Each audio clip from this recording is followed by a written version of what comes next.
Polymers, cotton, silk, wool, jute തുടങ്ങിയവയൊക്കെ പണ്ടുകാലം മുതൽ വസ്ത്രനിർമ്മാണത്തിന് ഉപയോഗിച്ച് വരുന്ന വസ്തുക്കളാണെന്ന് നിങ്ങൾക്കറിയാമല്ലോ.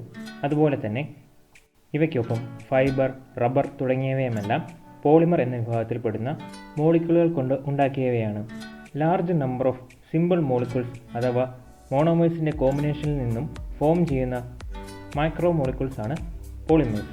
ഒരേപോലെയുള്ള അനേകം മുത്തുകൾ കൂടിച്ചേർന്ന് ആഭരണങ്ങൾ ഉണ്ടാക്കുന്നത് പോലെയാണ് മോണോമർ മോളിക്യൂൾസ് കമ്പൈൻ ചെയ്ത് പോളിമർ ഉണ്ടാകുന്നത്. ഫോർ എക്സാമ്പിൾ, ഗ്ലൂക്കോസും അമിനോ ആസിഡും പോലുള്ള മോളിക്യൂൾസ് മോണോമേഴ്സ് ആണ്. സ്റ്റാർച്ചും പ്രോട്ടീൻസും ഇവയിൽ നിന്നും ഉണ്ടായ പോളിമേഴ്സ് ആണ്. ഇവയുടെ ഫിസിക്കൽ നേച്ചർ അനുസരിച്ച് പ്രധാനമായും ഇവയെ ക്ലാസിഫൈ ചെയ്തിരിക്കുന്നത് ഫൈബർ, പ്ലാസ്റ്റിക്, റബ്ബറുമായാണ്. ബലമുള്ള നൂലുകൾ നിർമ്മിക്കാൻ അനുയോജ്യമായ പോളിമറുകളാണ് ഫൈബേഴ്സ്. വിവിധ രൂപത്തിൽ വാർത്തെടുക്കാൻ കഴിയുന്ന പോളിമറുകളാണ് പ്ലാസ്റ്റിക്കുകൾ. എലാസ്റ്റിക്കിൻ്റെ നേച്ചറുള്ള പോളിമറുകളാണ് rubber, made or synthetic fibres. Cotton, സിൽക്കും പോലുള്ള നാച്ചുറൽ ഫൈബർ കൊണ്ട് മാത്രം നമ്മുടെ ആവശ്യങ്ങൾ നിറവേറ്റാൻ സാധിക്കില്ല. ഇവയ്ക്ക് നിരവധി ഗുണങ്ങൾ ഉണ്ടെങ്കിൽ പോലും ഡിസൈറബിൾ ആയിട്ടുള്ള പല പ്രോപ്പർട്ടീസും ഇല്ല. ഇവയുടെ ഡീമെറിറ്റ്സിനെ ഓവർകം ചെയ്യുവാൻ വേണ്ടി നിരവധി സിന്തറ്റിക് പോളിമർ കെമിക്കൽ മെത്തേഡുകൾ വഴി ഉണ്ടാക്കിയെടുക്കുന്നുണ്ട്.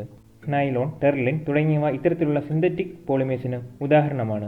ഇവയുടെ പ്രധാന ഗുണങ്ങൾ എന്തൊക്കെയെന്നാൽ നാച്ചുറൽ ഫൈബേഴ്സിലും ചീപ്പറാണ്, ഹൈ ഡ്യൂറബിലിറ്റി ഉണ്ട്, നനഞ്ഞാലും പെട്ടെന്ന് ഉണങ്ങും തുടങ്ങിയവയാണ്.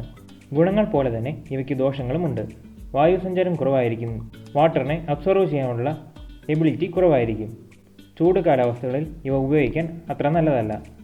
ആദ്യമായി കൃത്രിമമായി നിർമ്മിച്ച ഫൈബർ നൈലോൺ ആണ്. റയോൺ എന്ന് പറയുന്നത് സെമി സിന്തറ്റിക് ഫൈബറാണ്.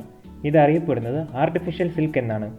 നാച്ചുറൽ സിൽക്കിൻ്റെ പ്രോപ്പർട്ടീസുള്ള റയോൺ ആണ് സിൽക്ക് ക്ലോത്ത്സിൻ്റെ മാനുഫാക്ചറിങ്ങിനായി ഉപയോഗിക്കുന്നത്.